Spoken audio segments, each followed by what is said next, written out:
भक्तजनों, शुक्रवार के दिन माँ लक्ष्मी का आरती सुनना शुभ माना गया है। बृहस्पतिवार का दिन माँ लक्ष्मी और विष्णु भगवान का आरती सुनना शुभ माना जाता है। तो भक्तजनों, माँ लक्ष्मी और विष्णु भगवान का आरती आप जरूर सुने। ओम जय लक्ष्मी माता, मैया जय लक्ष्मी माता, तुमको निस दिन सेवते हरि विष्णु विधाता। ओम जय लक्ष्मी माता।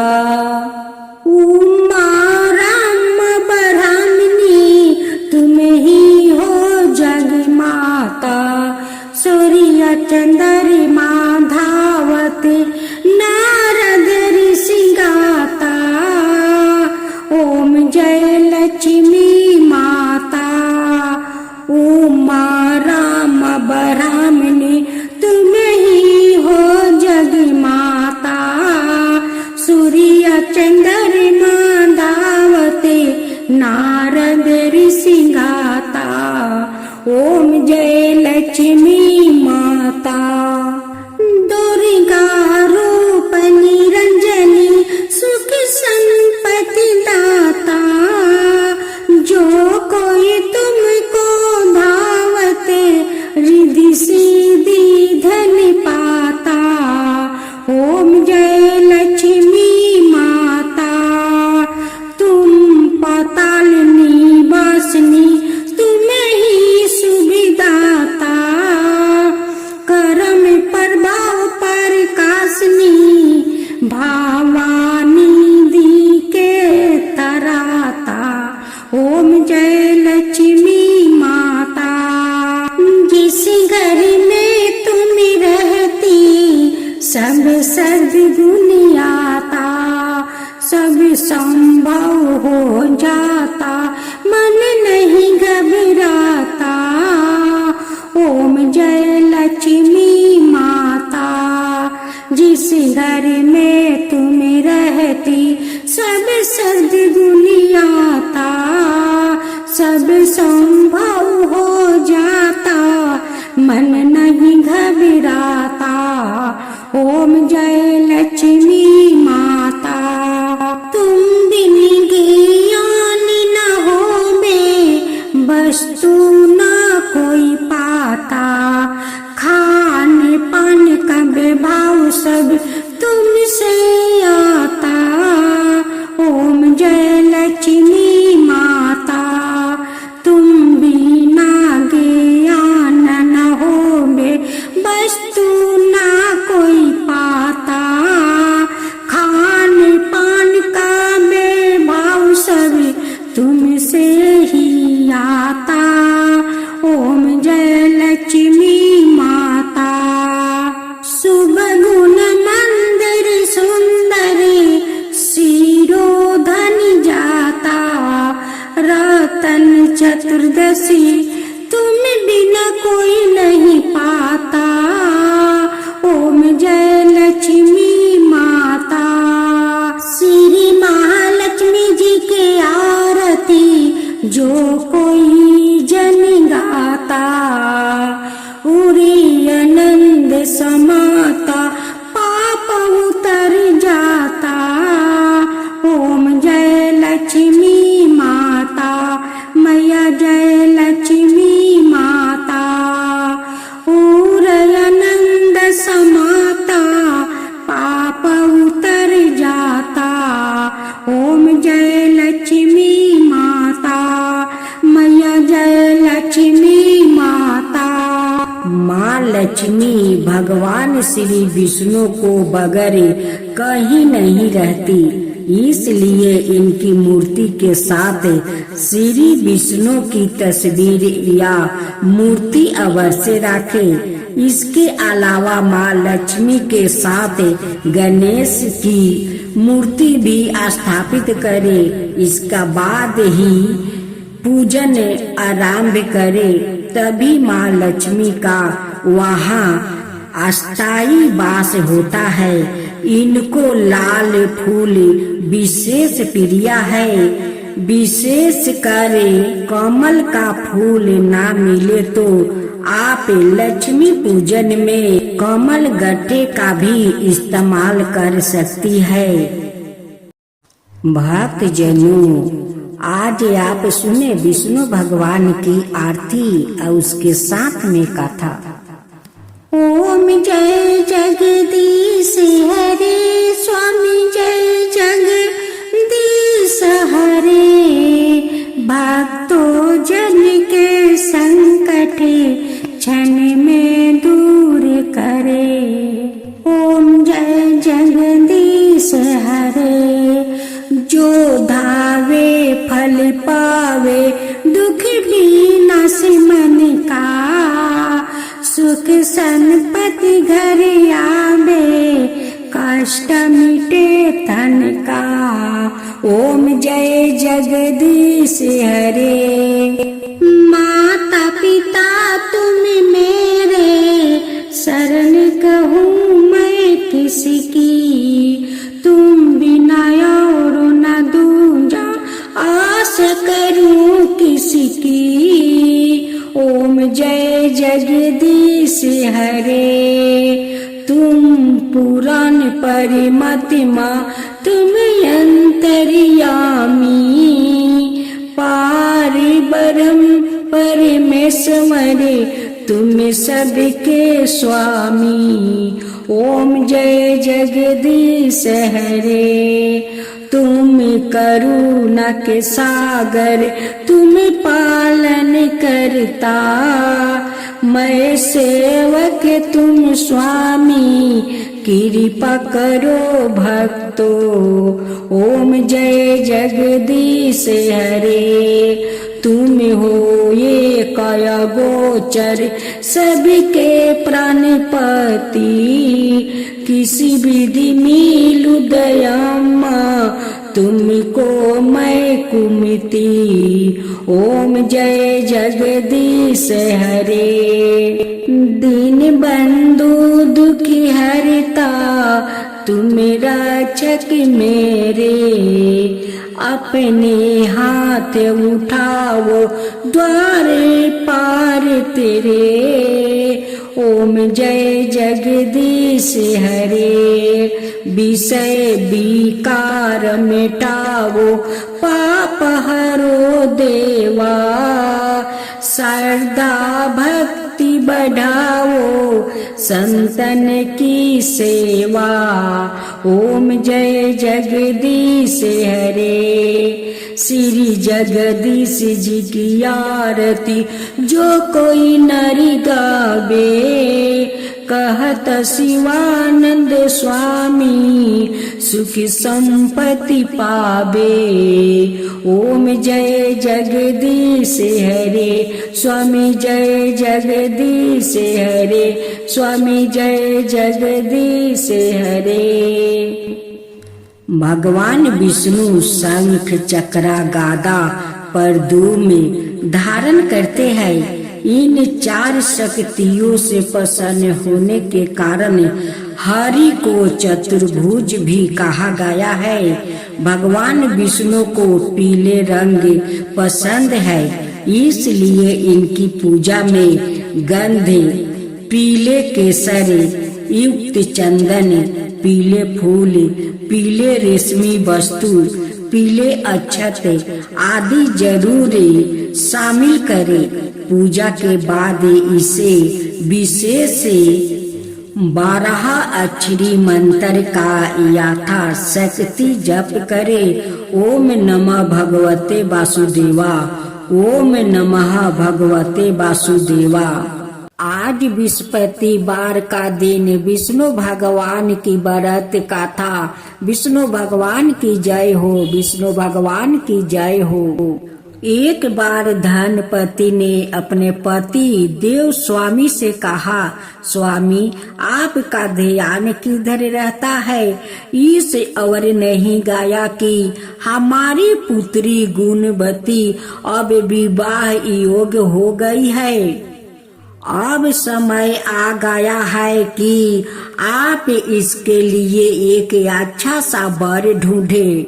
अपनी पत्नी की बात सुनकर देव स्वामी बोला, हाँ धनपति, तुमने ठीक कहा है। मेरा तो इस अवर ध्यान ही नहीं गया कि अब हमारी पुत्री युवा हो गई है।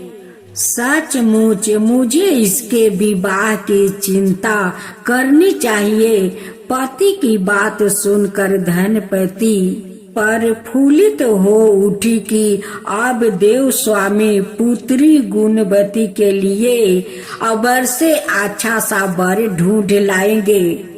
देव स्वामी ने विचार किया कि पुत्री के लिए वर की खोज शुरू कर देने से पहले किसी अच्छे ज्योतिषी से गुणवती की कुंडली दिखाकर पूछ लेना चाहिए कि उसके लिए किस प्रकार का वर उत्तम रहेगा। अपने विचार को कार्य रूप देने के लिए देव स्वामी गुणवती की कुंडली लेकर एक प्रसिद्ध ज्योतिषी के पास पहुंचा। बोला, महाराज कृपया बताइए मेरी पुत्री के लिए किस प्रकार का वर उचित रहेगा और उसे मैं किस दिशा में तलाश करूं। देव स्वामी को ज्योतिषी कुछ कहते कहते रुक गया। हाँ महाराज कहिए, देव स्वामी ने उत्सुक होकर पूछा। ज्योतिषी ने कहा, देव स्वामी, अच्छा होगा कि तुम अपनी पुत्री का विवाह त्याग दो। लेकिन क्यों महाराज? ज्योतिषी की बात सुनकर देव स्वामी चिंतित रह गया। ज्योतिषी ने गंभीर स्वर में कहा, क्योंकि सतपदी होते होते तुम्हारी पुत्री विधवा हो जाएगी। ज्योतिषी की बात सुनकर देव स्वामी काफी गंभीर और उदास हो गया। उसने ज्योतिषी से इस विपदा के निवारण का उपाय पूछा। तब ज्योतिषी ने बताया, सिंहलद्वीप में भगवान विष्णु की भक्त सोमा नाम की एक धोबिन रहती है, जिसका पुण्य गुणवती के इस संकट को संपत कर सकती है। यदि वो गुणवती के विवाह के समय उपस्थित रहे तो वह सतपदी के समय गुणवती को विधवा होने से बचा सकती है। देव स्वामी जब घर लौटा तो उसने अपनी पत्नी और पुत्री को इस विमंडा के बारे में बताया। पिता की बात सुनकर गुणवती ने कहा, पिताजी, मैं सोमा के पास जाऊंगी और उसकी सेवा कर उसके पुण्य के प्रताप से अपना भविष्य सुधारूंगी। अनाथ वो ही सारा जीवन व्यतीत कर दूंगी। कोई और विकल्प ना देख कर देव स्वामी को भी अपनी प्रिय पुत्री का आग्रह स्वीकार करना पड़ा। उसने अपने सबसे छोटे पुत्री शील स्वामी को गुणवती के साथ भेज दिया। दोनों सिंहलद्वीप के लिए चल पड़े। समुद्र तट पर पहुंचकर वो ठिठक गया। उन्हें समझ में नहीं आ रहा था कि कैसे समुद्र पार करके सिंहलद्वीप पहुंच जाए। बड़ी देर तक भटकने के बाद थक हार कर वो दोनों एक बट वृक्ष के नीचे जा बैठे। वो दोनों अत्यंत भूखे प्यासे थे। वो दोनों जिस वृक्ष के नीचे बैठे थे उस वृक्ष के ऊपर एक गीदड़ का घोंसला था। गीदड़ अपने बच्चों के लिए भोजन की तलाश में गया था। बच्चे घोंसले में ही थे और गुणवती और शील स्वामी की दशा देखकर दुखी हो रहे थे। जैसे ही गीदड़ बच्चों के लिए भोजन लेकर लौटा, वैसे ही बच्चों ने उन दोनों भाई बहन के बारे में उसे बताया था। उनकी मदद करने का आग्रह किया। अपने बच्चों का आग्रह सुनकर गीदड़ पसीज उठा और उसने गुणवती और शील स्वामी को अपने पंखों पर बैठाकर सिंगल द्वीप में सोम के घर के निकट पहुंचा दिया। सिंगल द्वीप में सोमा के घर के निकट पहुंचकर गुणवती विचार करने लगी।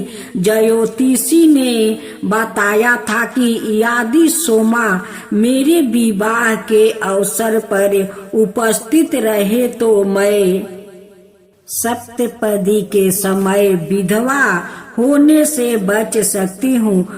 अंत सोमा को प्रसन्न करके ही साथ चलने का आग्रह किया जा सकता है। यह विचार कर दोनों भाई बहन ने पास ही एक झोपड़ी बनाई और उसमें रहने लगे। सोमा नित प्रात भगवान विष्णु की आराधना किया करती थी। उसके जागने से पहले ही उसकी बहुएं उसके पूजा स्थल को लीप पोत कर साफ सुथरे कर दिया करती थी। अब गुणवती ने सोमा की बहुओं से पहले ही जाग कर सोमा के पूजा स्थल को लीप पोत कर सारे काम कर दिया करती थी। अब गुणवती ने सोमा की बहुओं से पहले ही जाग कर सोमा के पूजा स्थल को लीप पोत कर संवारना शुरू कर दिया। सोमा का ध्यान शीघ्र ही इस ओर गया कि मेरा पूजा स्थल जिस ढंग से संवारा जाता है उस ढंग से मेरी बहू कभी नहीं संवारती है। उसकी बहुओं ने झूठ बोल दिया कि हम लोग ही यह काम करती हूँ। तब सोमा ने सवाए पाता लगाने का निश्चय किया। वो रात भर जागती रही। रात्रि के अंतिम पहर में उसने एक युवती को पूजा स्थल को लिपते हुए देखा।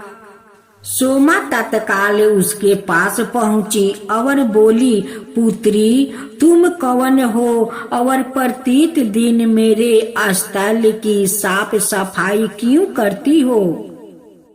तब गुणवती सोमा से अपना परिचय देते हुए अपने संकट के बारे में बताया और उसे अपने साथ चलने का आग्रह किया। गुणवती की सेवा भावना देखकर सोमा का मन बिहुल उठा। वो गुणवती के साथ चलने के लिए तैयार हो गई। शुभ मुहूर्त पर गुणवती का विवाह समारोह प्रारंभ हुआ। सप्तपदी पूर्ण होते होते वर अचेत होकर गिर पड़ा। तत्काल उसकी मृत्यु हो गई।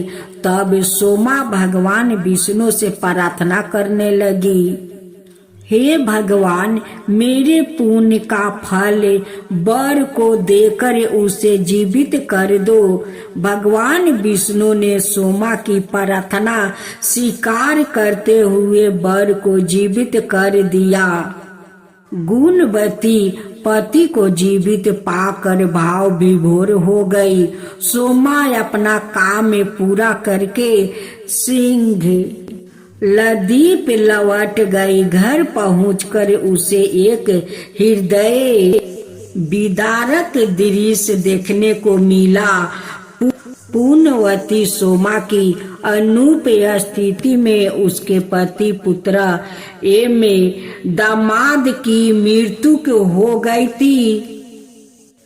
परिजन उनके शवों के निकट विलाप करते हुए सोमा के आने की प्रतीक्षा कर रहे थे। सोमा ने उसी समय भगवान विष्णु का स्मरण करते हुए पीपल का वृक्ष की 108 परिक्रमा की। इससे भगवान विष्णु ने प्रसन्न होकर सोमा का पति पुत्र और दामाद को जीवित कर दिया। यह देखकर सोमा की बड़ी बहू ने कहा, हम लोग भी आज से भगवान विष्णु की आराधना किया करूंगी। सोमा कोई उत्तर दे पति इससे पूर्व ही भगवान विष्णु प्रकट हो गए। उन्होंने सोमा की बहुओं को समझाते हुए कहा, यह मात्र मेरी कृपा का परिणाम नहीं है, यह तो सोमा के उस पुण्य का परिणाम है जो इसने निष्ठा, लगन और परोपकार का द्वारे अर्जित किया है। मैं भी उसी की सहायता करता हूँ जो अन्य बड़े को त्याग कर मौन साधना और परोपकार में मन लगाता है। भगवान विष्णु की बात सुनकर सोमा की बहुओं की आंख खुल गई और उन्होंने भी ईश्वर की मन साधना और परोपकार का पालन किया। ओ माघ माह की अमावस्या का दिन था। किंवदंती है कि उसी समय से माघ माह की अमावस्या मौनी अमावस्या के रूप में मनाई जाने लगी।